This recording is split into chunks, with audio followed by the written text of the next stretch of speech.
For today's ganap nga mga mare, tara samahan nyo na naman kami mag-grocery. And bago nga rin pala kami pumuntang groceryhan, eto nga at nag-skincare na nga rin pala muna ako. Syempre hindi natin pwedeng makalimutan yan. So yeah, nag-toner lang ako mga mare. Then after naman noon, naglagay na nga rin kaagad ako dito ng serum. Naubusan na rin kasi kami ng mga stock dito sa bahay mga mare, kaya mag-grocery nga kami ngayon. Anyways, after ko nga pala maglagay ng serum, naglagay na nga rin pala ako dito ng onting moisturizer. Then nag-sunblock na nga rin kaagad ako kasi nga napakainit talaga sa labas. Kaya hindi tayo pwedeng lumabas ng walang sunscreen mga mare kasi baka mamaya masunog yung ating balat, wala pa namang gamot sa melesma. So yan, maglalagay nga rin pala tayo ng onting sunscreen dito sa ating liit. So as you can see, meron pa nga ako mga pasa-pasa dito sa ilalim ng baba ko mga mare kasi alam niyo naman, kakagaling ko nga lang sa surgery. Uunahan ko na kayo mga mare ha, pasayan, hindi yan libag, baka mamaya kung ano iisipin nyo. Anyways, ayan, magme-makeup nga lang tayo ng onting mga mare para hindi tayo hagardo versosa. Naglagay lang ako dito ng concealer, tapos nawala nga yung sponge ko para dito sa aking concealer mga mare, kaya etong brush na lang yung ginamit ko. Fast forward nga, etong at bumiyahin na rin kaagad kami papunta dito sa may groceryhan mga marit. Sinama na nga rin pala namin si Aya dahil gustong gusto talaga sumama, nagiiniyak pag ayaw isama. For sure mag-e-enjoy naman siya dito sa groceryhan mga marit kasi marami siyang nakikita. Pagpasok nga namin dito sa may mismong groceryhan ng Gaisano, etong at kumuha na rin kaagad kami dito ng pushcart. Etong si Aya nagtatatalo na nga sa sobrang tuwa. Sa mga oras nga na hinihintay na nga lang din pala muna namin si Dada dahil pinapark niya pa nga muna yung sasakyan. Isinakay na nga rin kaagad namin si Aya dito sa may pushcart at ayaw niya nga umupo dito sa may mismong upuan ng bata. Gusto niya lang dito sa baba kaya hinayaan ko na lang. Kaysa naman mag-iiniyak to pag pinilit ko talaga yung gusto ko at hindi ko sinunod yung gusto niya. So yun, nung dumating na nga si Dada mga mare, etong at dumiretso na nga rin pala muna kami dito sa may mga meat. Tapos nagtitingin-tingin nga ako dito ng fish fillet. Ano daw, mga meat yung pinuntahan pero naghahanap ng fish fillet?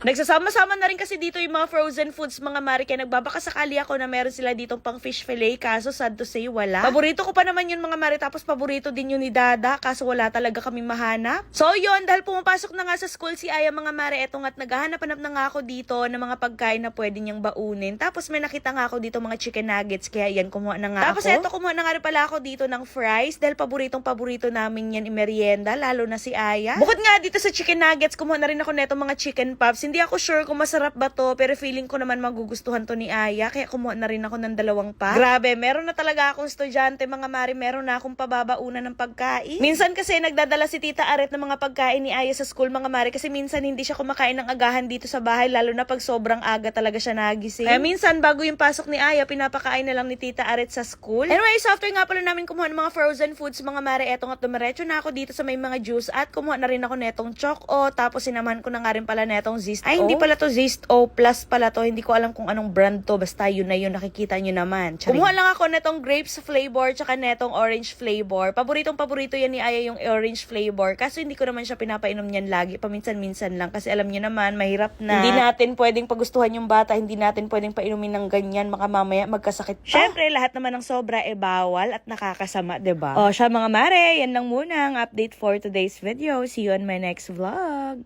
Mwah.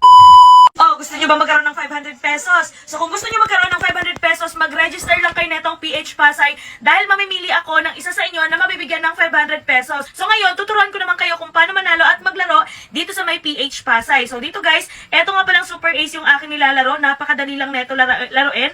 And ipapakita ko sa inyo kung paano. So ngayon guys, tataya lamang tayo dito ng 1,000 pesos. Ayan, try natin magtaya dito ng 1,000 pesos. Kung halimbawa naman hindi nyo kayong tumaya ng 1,000 pesos, pwede kayo tumaya ng 5 pesos, 10 pesos. Depende sa inyo kung nasa magkano yung budget nyo. Pero eto guys, papaalala ko lang sa inyo, bawal po ito sa mga bata at sa may mga extra time and pera lang. Ito nga guys, papakita ko sa inyo kung paano ko naglalaro at nananalo dito. So ayan na, let's go! Titingnan natin kung mananalo ba tayo ngayon. O, diba? 600 nanalo ka agad tayo. Ayan. Oh, 100, not bad. Ay, 100 ulit. 100 ulit, not bad. O, diba? Tingnan natin. Ayan, 100. O, diba? 100 ulit. Pila po isang 400! 400! Nanalo ulit tayo 400! Natin ko na. Ay, 600! 600! 600 pila. Wala! 5,000! Wala, ang laki! 5,000! 5,000 wala. 50! Hala! Tuwa sa 5,000 OMG, ang laki! Ayun na. I-withdraw ko na to after na tong laro na to. Ay! 2-4! Oh my God! 2-4! 1,000! Oh my God! 1,000! Ay! 1,2! Hala! Sunod-sunod yung panalo natin!